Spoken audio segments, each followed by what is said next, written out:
facciamo un salto, ci spostiamo in Israele e continua quello che è una delle caratteristiche che mi piacciono di più di Incroci. Ascolteremo delle lingue appunto che non ci sono familiari ed è la bellezza di Incroci, cioè di fatto l'ascolto della diversità è al centro di questo festival e credo che l'ascolto della diversità passi dai suoni delle lingue in originale. Poi la conversazione sarà in inglese, però ci sarà questo assaggio di una lingua che è insegnata qui a Ca' Foscari, come d'altra parte è stato così anche per il giapponese da cui siamo partiti, e sono molto contenta proprio di portare queste lingue e il loro ascolto su questo palco. La conversazione di ora con Yishai Sarid è il frutto di ancora una volta di una collaborazione e di un lavoro di squadra. Questo incontro esiste anche grazie al sostegno di Beit Venezia, Casa della Cultura Ebraica, e volevo ringraziare Giuseppe Balzano, il direttore del Beit, che ci saluta a sua volta tutti quanti. Non è potuto essere qui con noi questa mattina, ma ci saluta e vi saluta. Ringraziare nuovamente, come nella conversazione precedente, il Dipartimento di Studi sull'Asia e sull'Africa Mediterranea, che collabora da sempre, dalla numero 0 a Incroci di Civiltà, e la casa editrice Giuntina. E quindi non posso che invitare qui il nostro collega docente di Ca' Foscari, Piero Capelli, e Yishai Sarid, appunto per questa conversazione. Dobbiamo fare una cosa assieme. Sì, senza dimenticarci di dire Buona Pasqua ebraica. ebraica.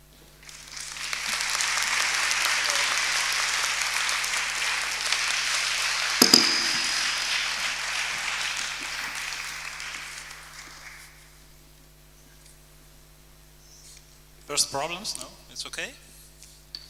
Thank you. Thank you, Shai, for being here. Thank you to Pia and Flavio and to Shaul for their kind invitation. I am told that it's better, it's more practical if I speak English, if I try to speak English, which involves, if my English proves understandable for Shai. I'm also not a native English speaker, as you know. We can use international standard English. Yes, what can we do? We're stuck with the English, so okay. And I hope it's okay with most of the audience too. Thank you for your patience. Shai's novel has been just printed by Giuntina, and the copyright date is March 2018, so it's just out. And it is a novel about a third temple, and it is necessary, I think. Well, it's a novel that commands a certain command of the history of the Jewish people and of the history of its religion, which is a pretty complicated history, as my students know well. At least I do hope they know it well. And what is the temple? What does temple mean in Hebrew, and what does temple mean for the history of Judaism? So the temple is no more, as you know. The last temple, the second temple of Israel, was destroyed by the Romans in the year 70 CE after a dreadful war. And Israel the Jews have had no temple since. Which means that the form of Judaism that was practiced in biblical times and that is described in the Bible and that one can reconstruct from Yishai's novel, which is very well documented and very, it's kind of packed with quotations from the relevant pages of the Bible, the ancient form, the biblical form of the Jewish religion can simply no longer be practiced, because it was a religion based on a sacrificial worship.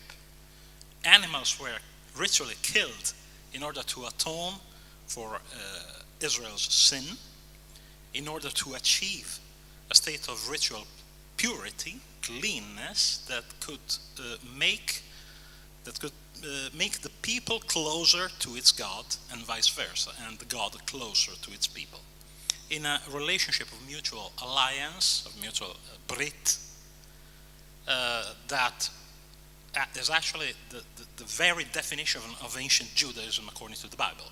There's one people, Israel, it's God, Adonai Elohim, and an alliance that is stipulated between the people and its God, the God and its people, and it's codified in a series of laws, the Torah, the first, which are contained in the first 5 books of the Bible, laws that were dictated by God to Moses as the representative of the people on the Mount Sinai, and that for an orthodox understanding of Judaism are still valid until today, except that Judaism, the mainstream Judaism since the destruction of the Second Temple in 70 CE lives in a sort of religious interim, separating what Judaism should be in the best of the possible words, that is, an Israel with a new temple reconstructed, a new sacrificial worship, and what reality has become throughout history. So we know that there was, why was the temple so important, not just symbolically but also historically? Because the temple was constructed according to biblical historiography. The first temple was founded by King Solomon himself.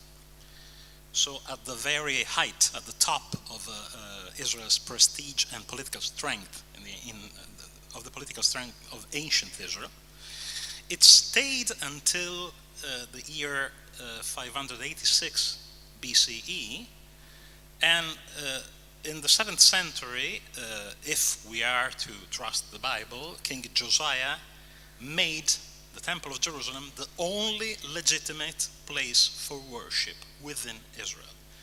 We know from other ancient sources, we know from archaeology that this was actually not the case, but what the Bible tells as such, and for people who trust the Bible,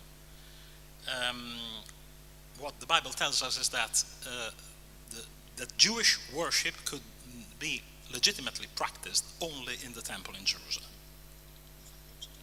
Sicuro.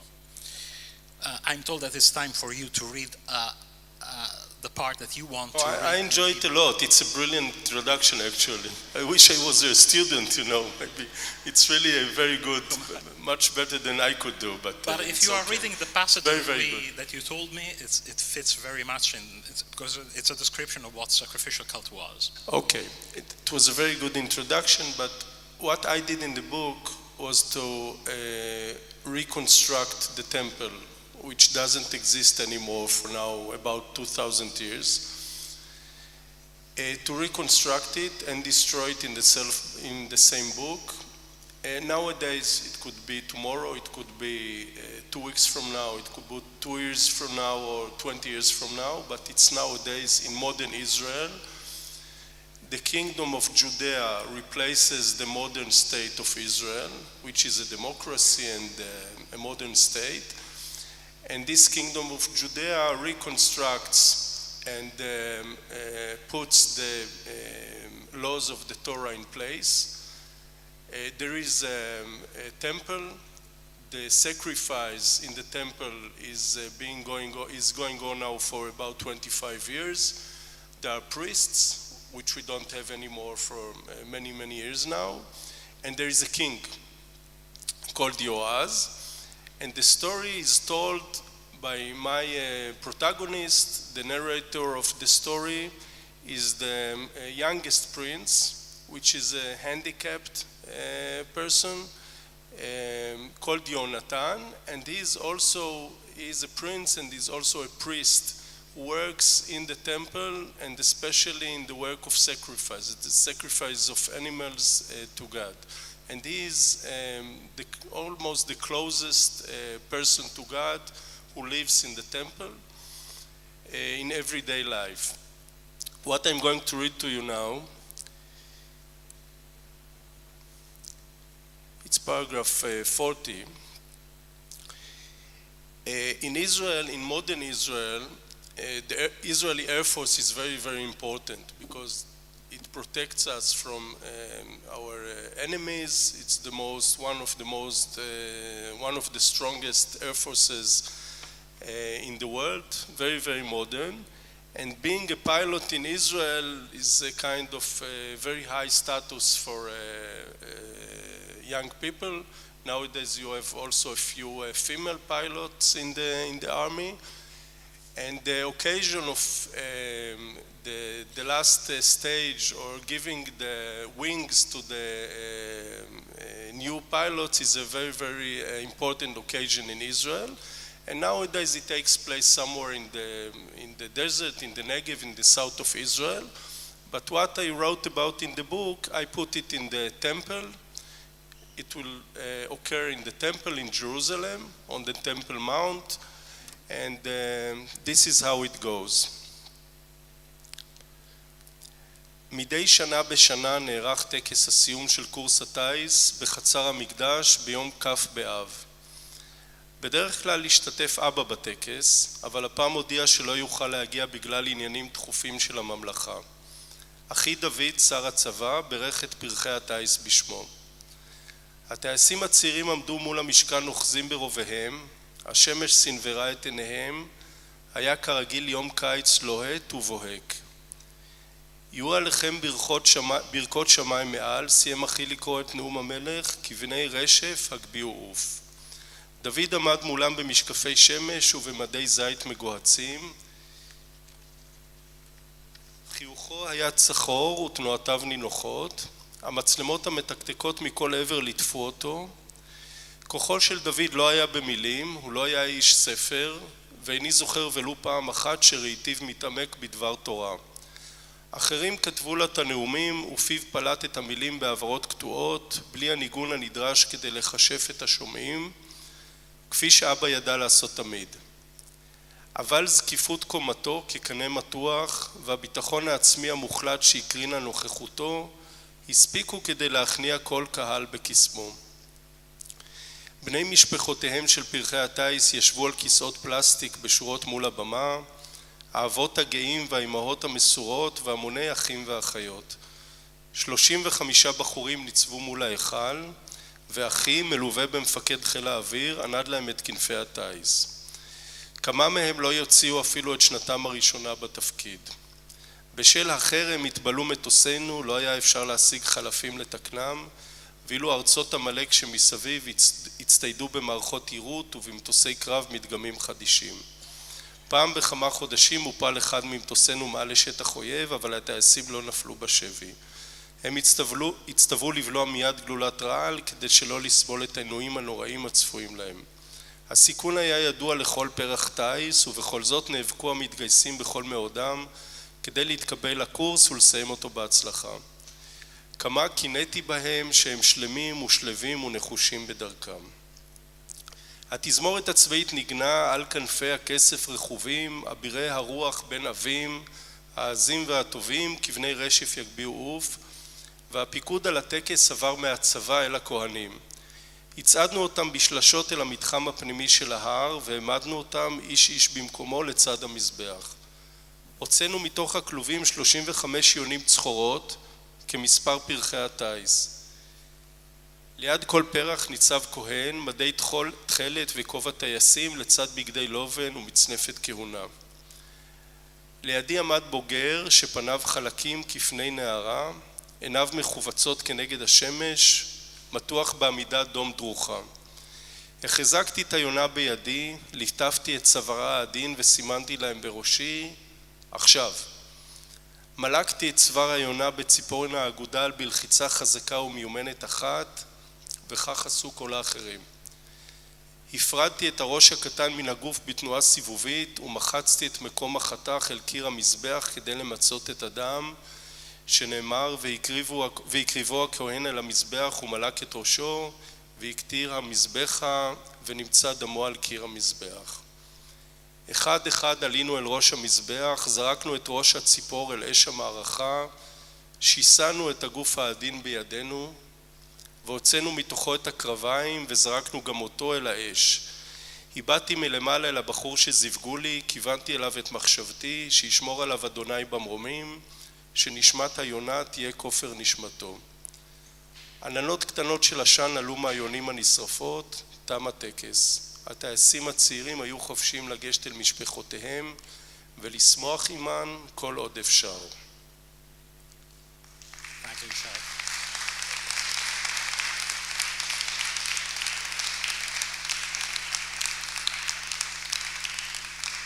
Thank you, Shai. So you have listened and have read how the temple did work, how a sacrificial worship was performed and still is in Shai's novel. So the temple is the core around which all the novel revolves. And the temple was historically destroyed twice, rebuilt twice. And after the second destruction, there were further intentions or actual attempts to reconstruct it under Julian the Apostate, the emperor.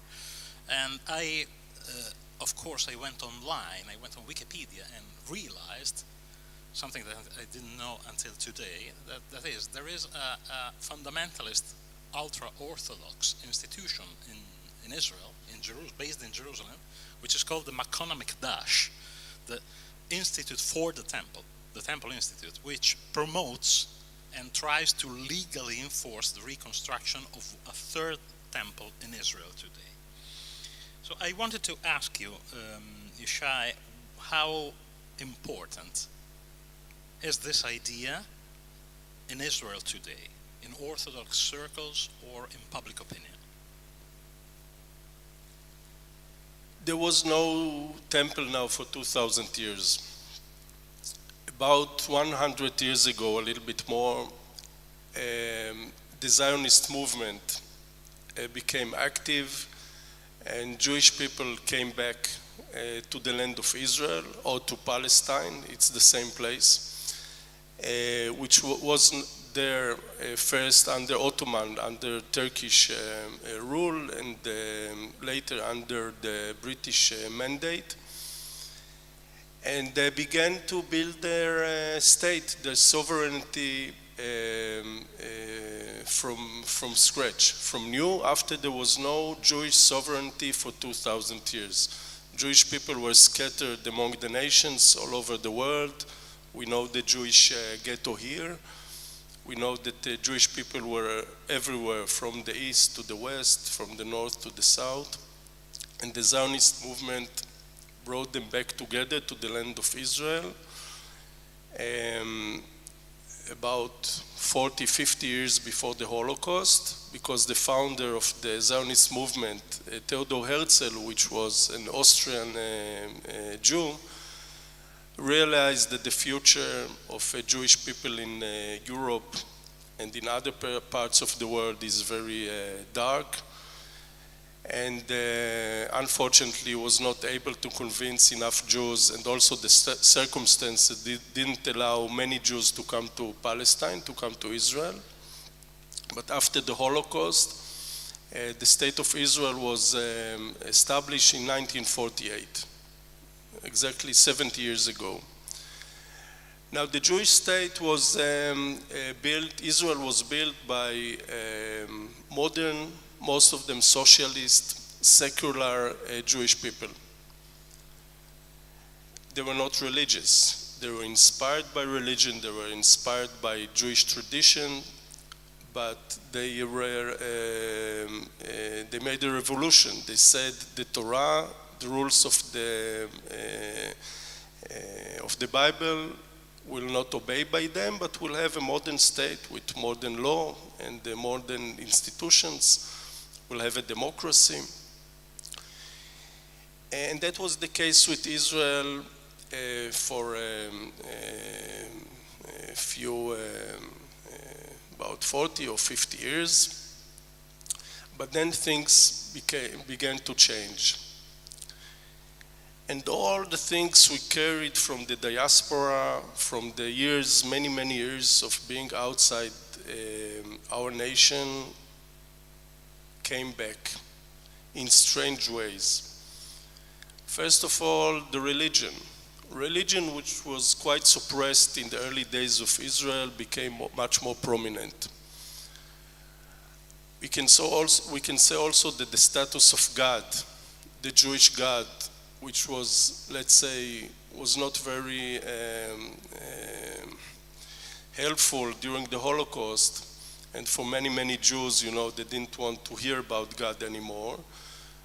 The years have passed, and God has regained his status. And religion became much more prominent in our social and cultural and also political life. After 1967, when we liberated or conquered parts of the ancient land of Israel, Judea and Samaria and Gaza Strip, a certain section or group of Israeli Jewish people became much more prominent, much more influential. And these are the people who nowadays are the most influential, avant-garde, radical, strong part of Jewish society. And those are the national religious people.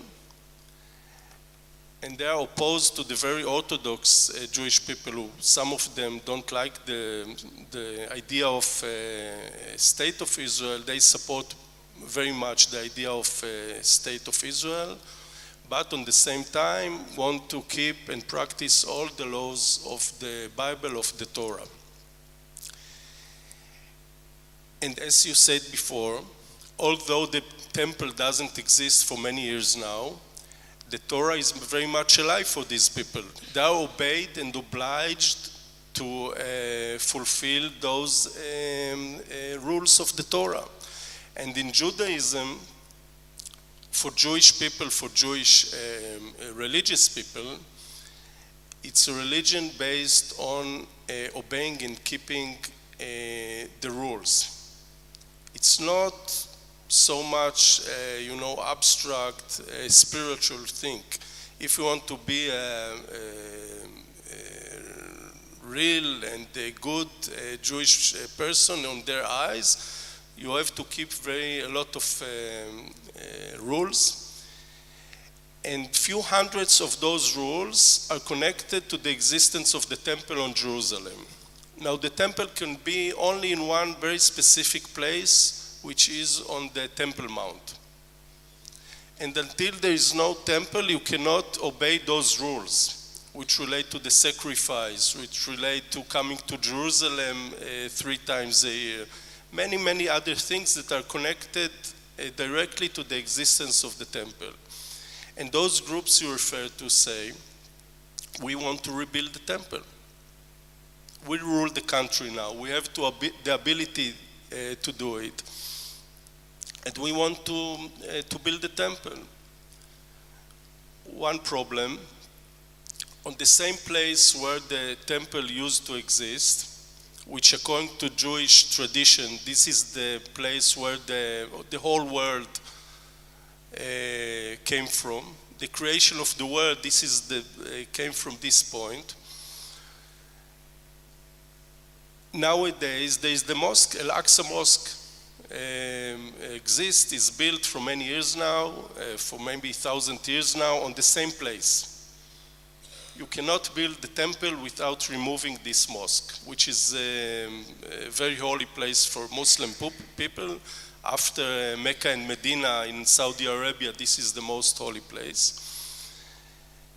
But we know that during the 1980s, there was some Jewish people who went to prison for it for a few years, had a plan to blow it up with explosives in order to be able to build the temple.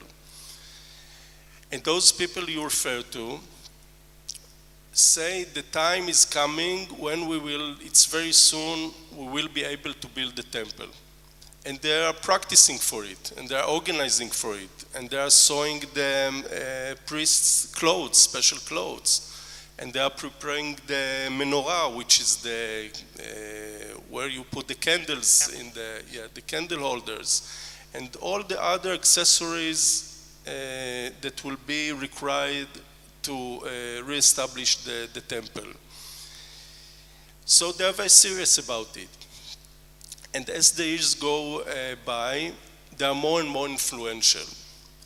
Now, it's not only the technical thing of building again the temple. It's much more profound, because Israel, as I said, is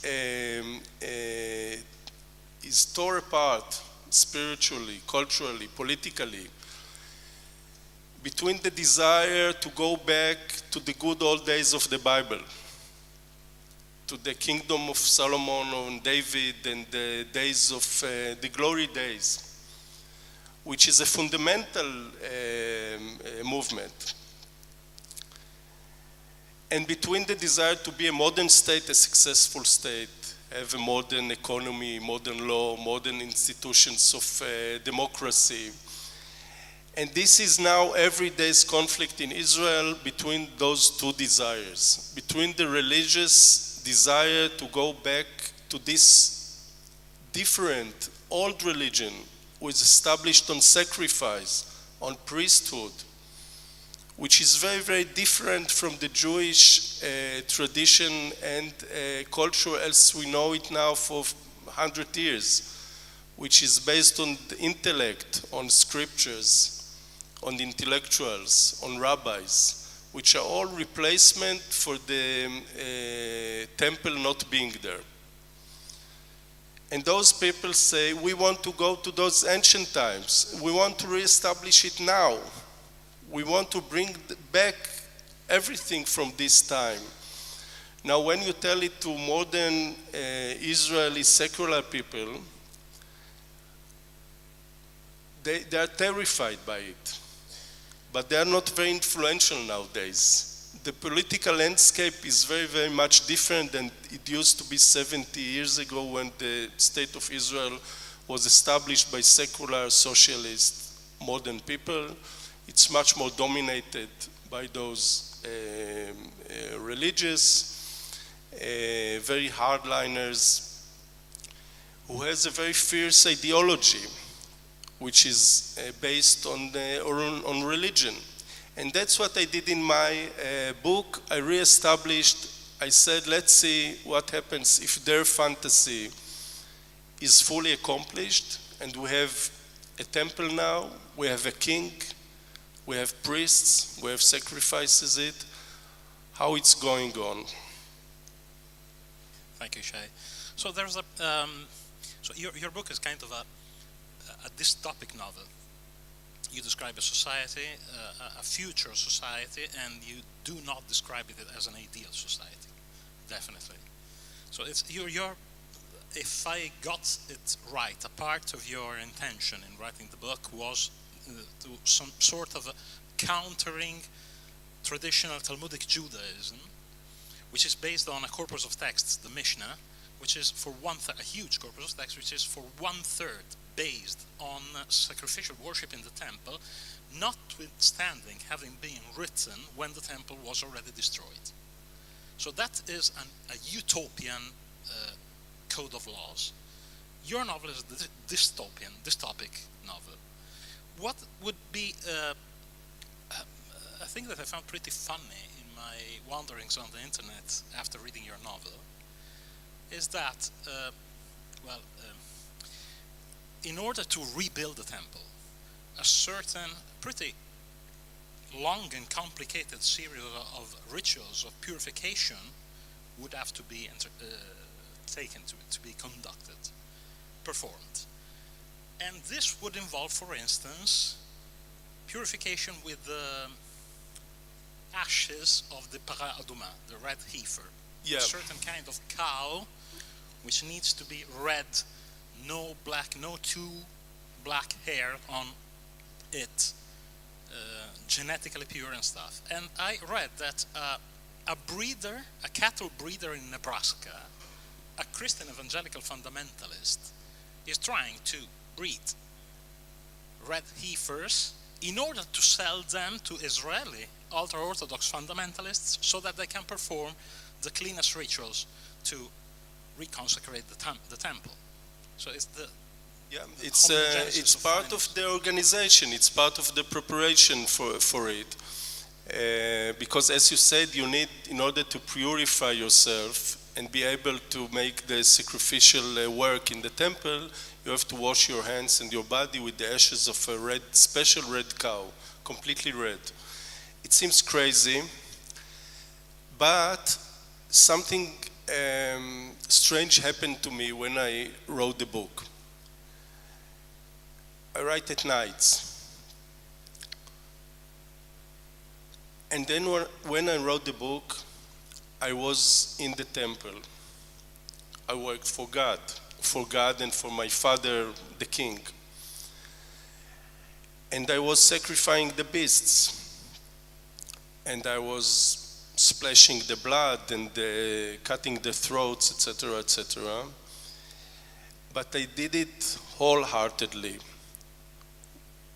I was a true believer in it. I didn't see it from the outside. I was in my narrator's character completely. And I saw God in front of me. God really talked to me. Don't look like I'm, hallucinating, but when I wrote this book, I was this guy who works in the temple. And in the temple, there used to be a place where only the high priest was allowed to enter once a year in Yom Kippur, in the Day of Atonement, to the holiest of the holy, the most holy place it's called.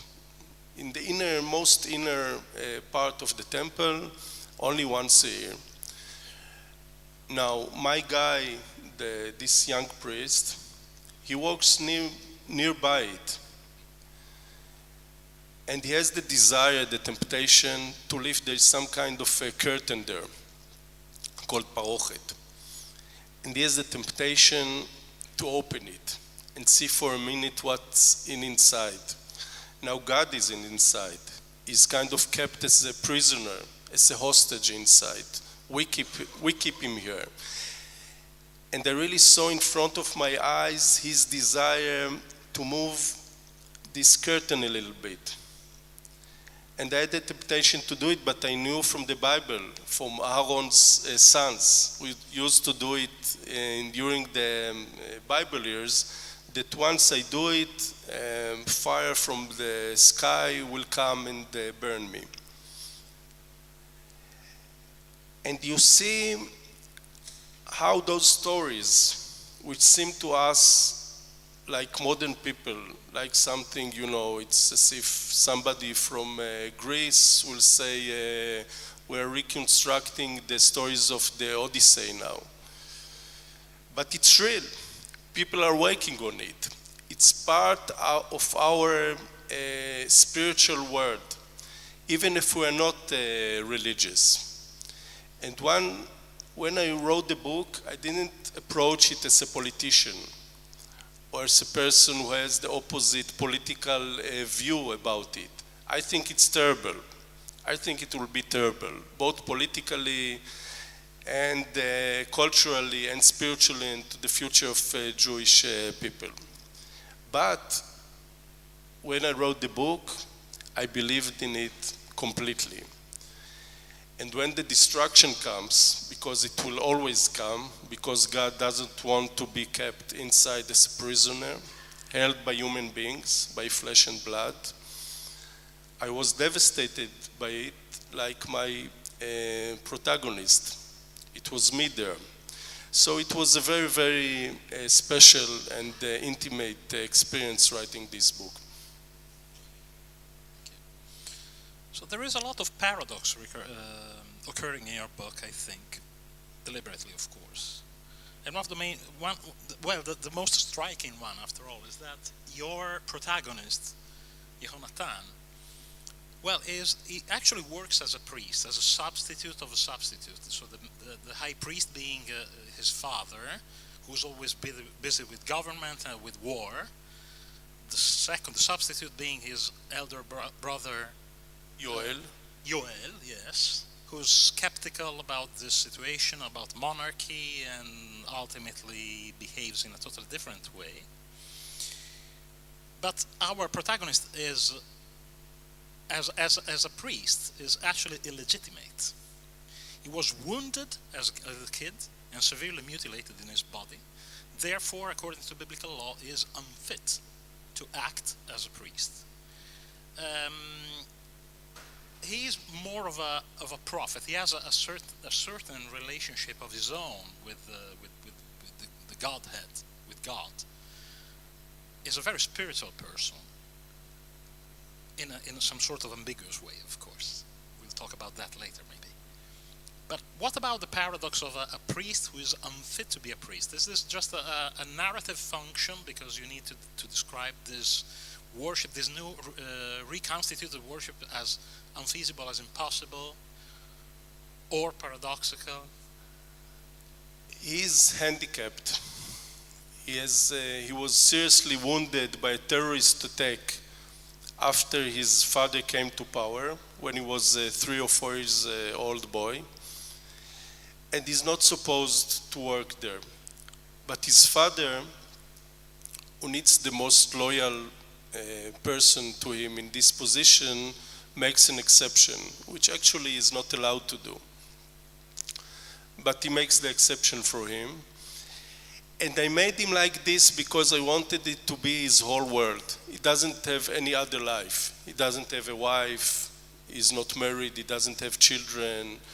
He doesn't have any other interest. His whole life is there on the work of sacrifice. And therefore he's so intimate with God. He's looking for God. He wants to see him.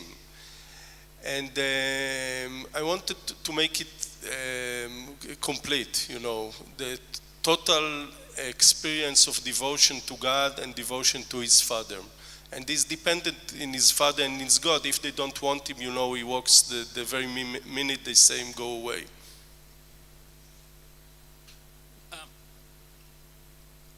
This theme, this motif of the body and the bodily, the integrity of the body, is one of the key notes of your novel, I think. Yehonathan's body is what everything revolves around in the novel, after all. But we also have David's situation after being bombed during the war that he's conducting along with his father. And we have Yehonathan's little brother in the end. I mean, your novel, the ending of your novel, which we of course won't reveal to the readers, it's a very compelling novel.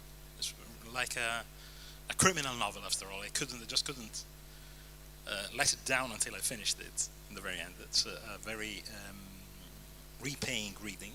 But you insist a lot on physical blemish, on physical limitations.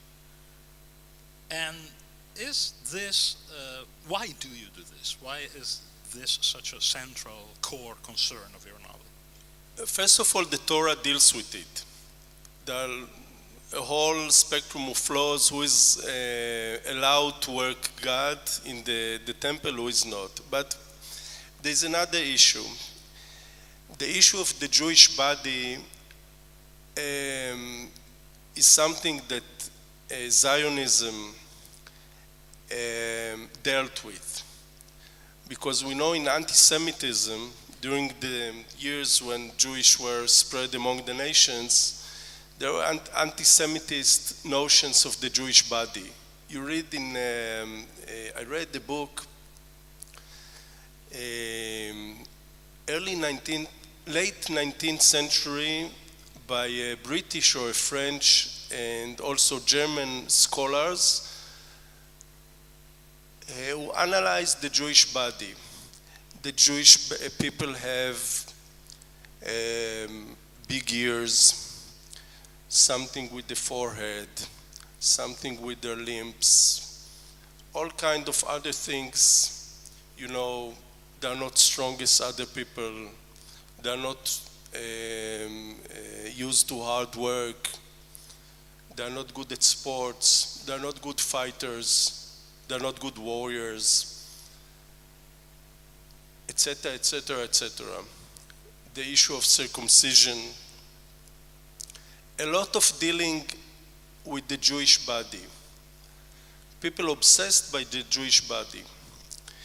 And as a counter reaction to this, Jewish people 150 years ago said we have to create a new Jewish person who is strong, who knows how to fight,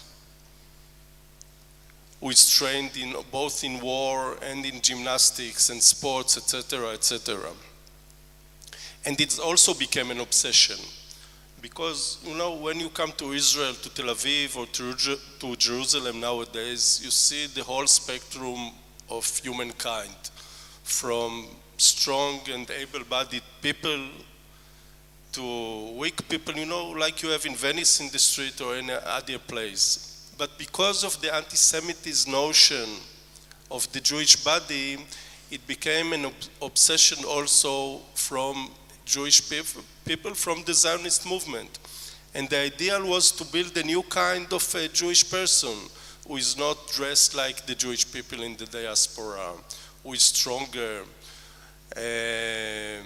who is, you know, his complexion is like somebody who works outside, you know, sunbath and all kind of this stuff.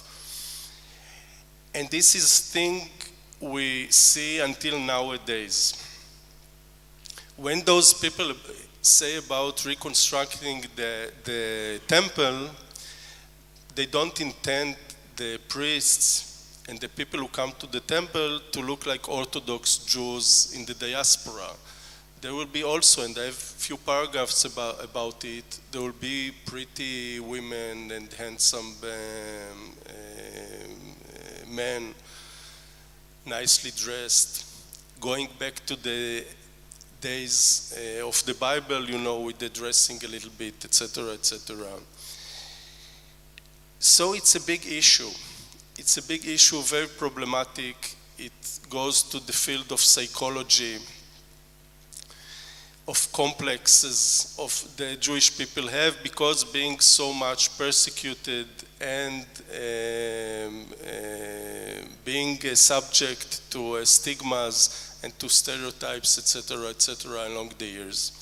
So that's, I think, the main answer to your question, why I dealt so much with physical appearance and physical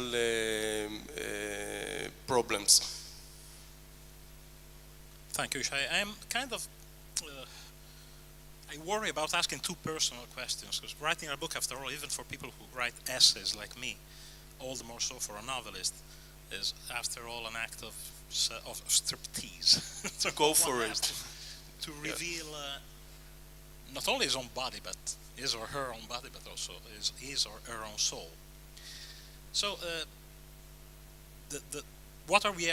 You've been telling us about the bodily in Judaism, in traditional Judaism and in contemporary Judaism, brings me to inquire about other more theological concerns of Judaism, both biblical, post-biblical, and contemporary, that you touch in great detail in your novel.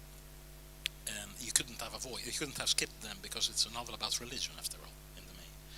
So the core issue, after all, is the alliance between God and his people, the election of Israel, prophecy, because Yehonatan is a prophet, or at least he thinks he's a prophet. He listens, he is directed in his concrete action, daily action, by a spirit. Like all prophets, he doesn't want to be a prophet, but yeah. Want to be a prophet, like prophets are always unwilling in biblical time. Like Moses is unwilling, Jonah is unwilling, Isaiah. So he is, after all, he has very illustrious predecessors. But is this book your personal theology of Judaism, your personal Jewish theology? A good and difficult question. I'm a secular person. I don't go to synagogue. When I'm outside Israel, I went here to Venice, in Venice to see the synagogue. That's a strange thing. In Israel, I don't go to synagogue. That's, by the way, one of the good things about being a Jewish person living in Israel, that you don't have to practice Judaism in everyday's life. It's enough to live in Israel, you know, it's like in any other place. But on the same time, it's not so easy because we celebrate, you know, we teach our children in school the Jewish holidays. And we are into it. For example, now it's the days of Passover in Jewish tradition. It's the Passover holiday. And Jewish people are not supposed to eat bread, to eat chametz, which is yeast or we're eating only matzah, which is a very flat kind of bread, very dry, which is not very good to your digestion. Yeah. But that's the way, and most people in Israel obey this rule, even though they are not religious. Now, when I had a very good breakfast this morning in our hotel, when I came to the bread basket, I had a second thought about it. Even though I took the bread, it was very good, but I had a second thought. Now, why do I hesitate about it? I'm not religious. I don't care about it. I don't think that God will punish it for eating bread, you know, in this day of April. But it crossed my thought. So that's just an example how complex it is. You have Yom Kippur, the Day of Atonement in Israel. Usually it's late September or October, which is the holiest day of Jewish life. Now, there is no law prohibiting you from driving a car in Yom Kippur on this day, but almost nobody drives a car. It's a very, very special day. Nobody drives a car. All the shops are completely closed. Everything is closed. Silence. Nobody works. And this is out of respect to our tradition, to our ancestors. Of course, the issue of the Holocaust is always exists there, because you say some of the people who died for their belief, how they will look at us, even though many of them were not religious at all in the 20th century. But it's very, very complex. Actually, if I have to be blunt, it's very difficult to be a totally secular Jewish person in Israel. It's almost impossible. Nobody is really, really secular. If you want very hard to be a secular person, it's very hard, because almost everyone practicing some religious tradition in one way or another. So I'm not a theologist. It comes from my personal experience, so from a lot of reading I had, but you are right that I had the intention as a secular Jewish person not to leave the field, not to leave it only for religious people to deal with our tradition. And my intention was to get into this field, into those traditions, into those ancient texts, and play with them, and write a Jewish tragedy, which is all embodied in Jewish tradition, and play with it as I want. Because, by the way, this is the very good Jewish tradition.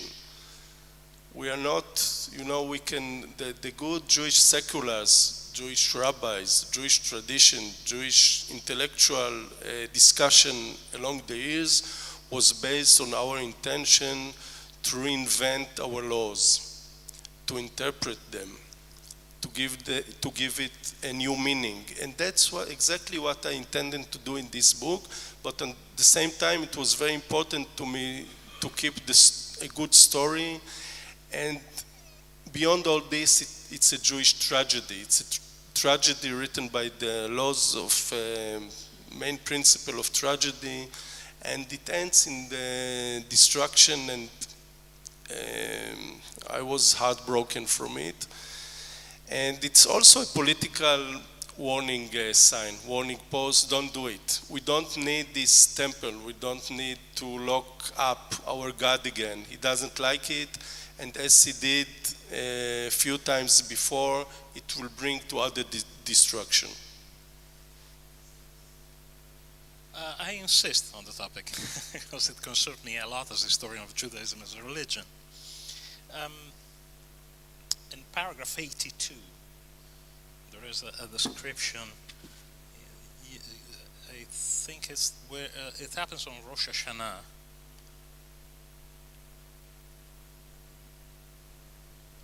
Forgive me for taking my time in looking for the quotation. I didn't have the It's okay. my I printed found copy it on it of the book Yeah. until 10 But- minutes before this reading. So Yehonatan and the Lachish, the character of Lachish, the Shomer Emunah. Lachish is from the Secret Service. Yes. He is like in Iran they have the, how they called it, the guards of their faith or something, of the revolution. So we have it too in this book. He's the Secret Service that makes sure that everybody goes in line with the rules of the Bible. Yeah. So in this paragraph, the angel or demon, the mysterious character, is revealing this, discussing every single step with Yehonatan, with the main character, tells him that my God, I translated from the Italian translation into English, my God, the one and only true God, wants a bigger sacrifice, a greater sacrifice. He is not interested in this irrelevant substitute.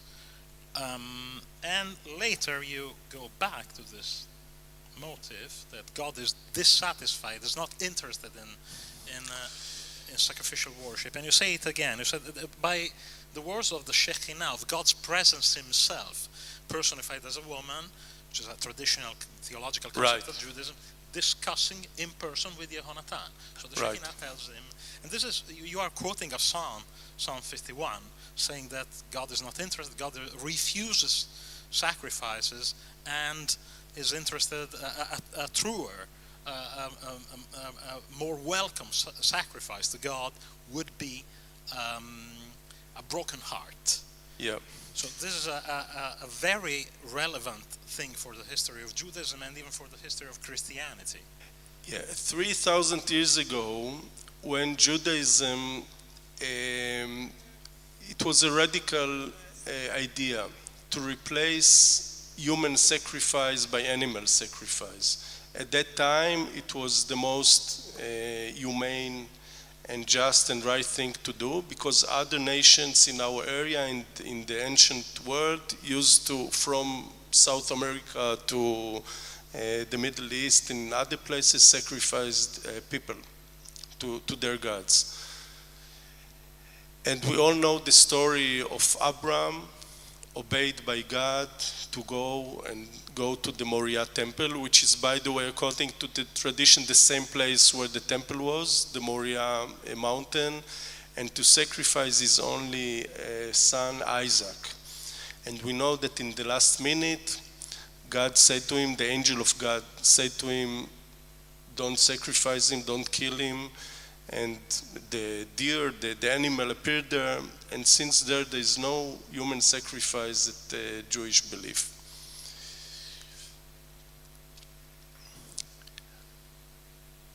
I took it one step further.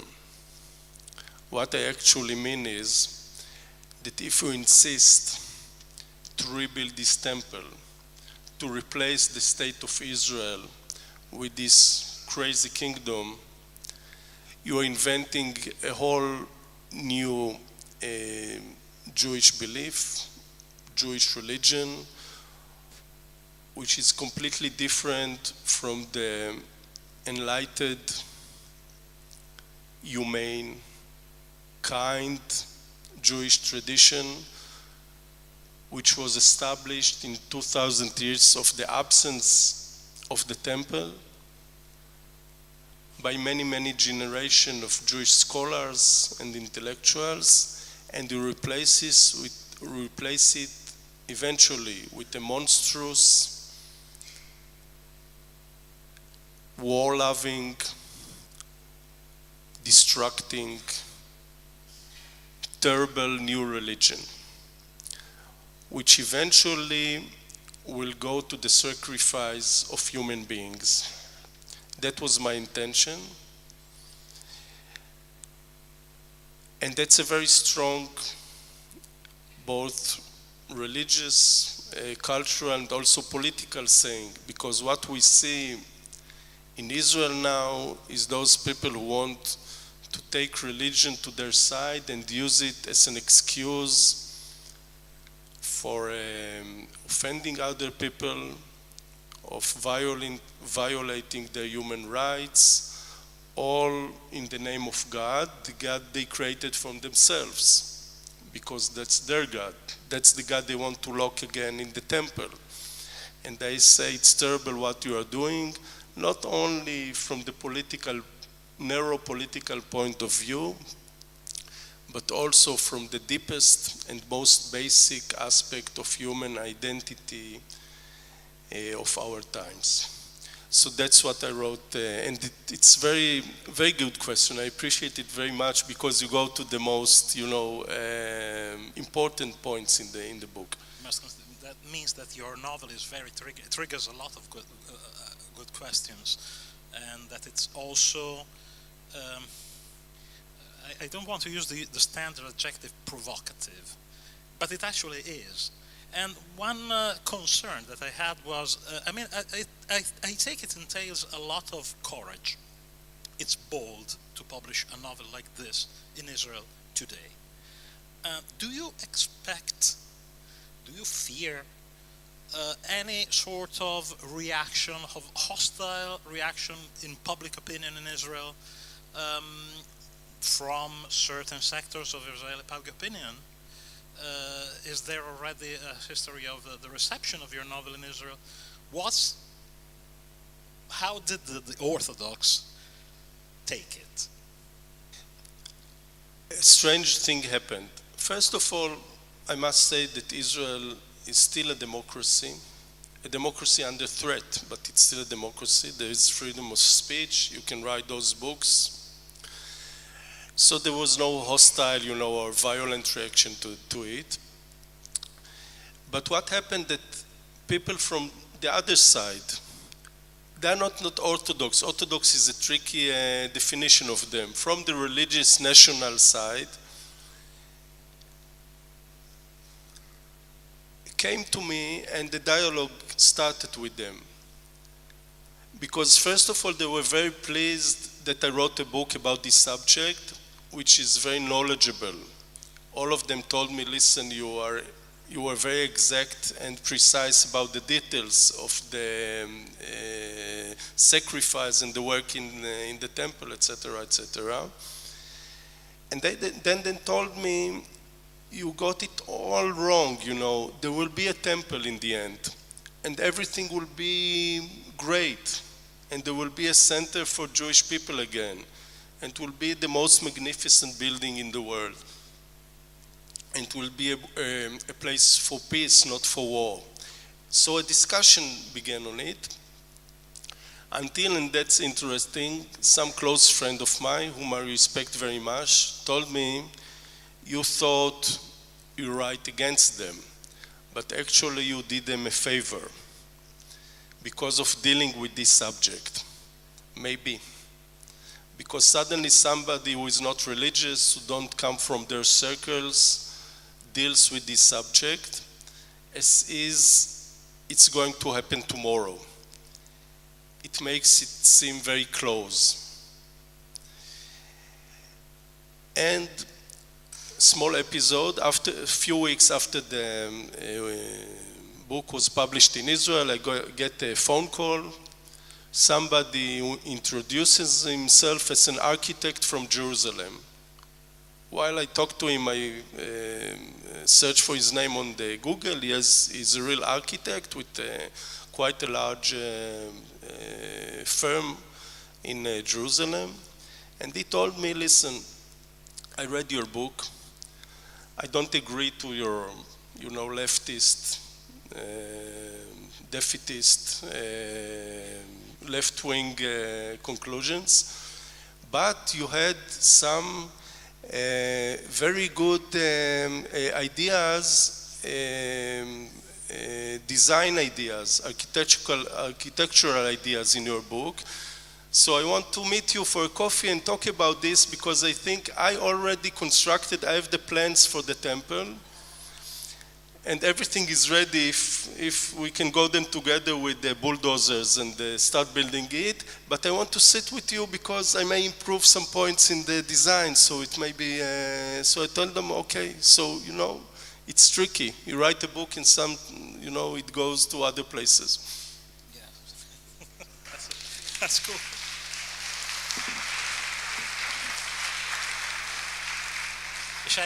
I have so many other questions about your book, which, as you understood, that I sincerely appreciated really a lot. But we are running short of time, and my other questions would be unavoidably spoilers for our readers. So I thank you very much once again. I thank the Thank you. Great audience. discussion. Thank you very much. And I hope to go on discussing this with you again. Thank you.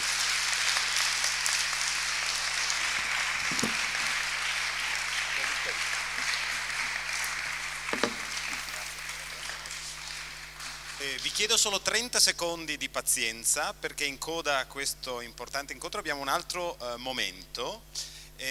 Vorrei invitare qui sul palco Ijaba Shego, scrittrice, ospite molto frequente di Incroci di Civiltà, fellow da quest'anno del Center for the Humanities and Social Change e associata anche all'archivio Scritture Migranti. Una delle, ecco, Ijaba.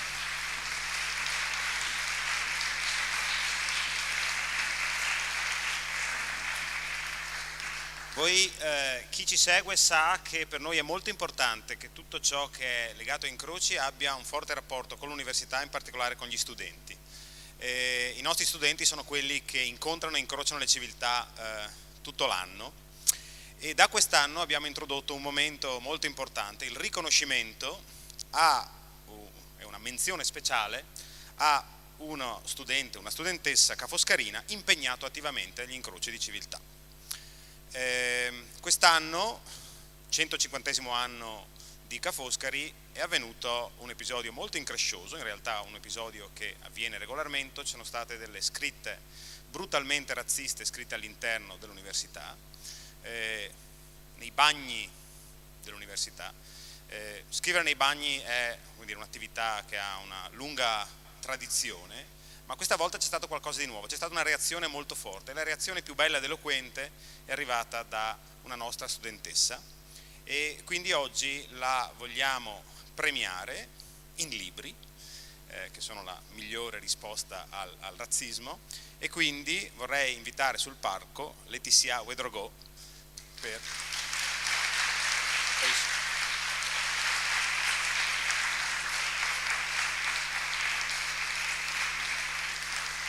Ecco. Laetitia ha scoperto...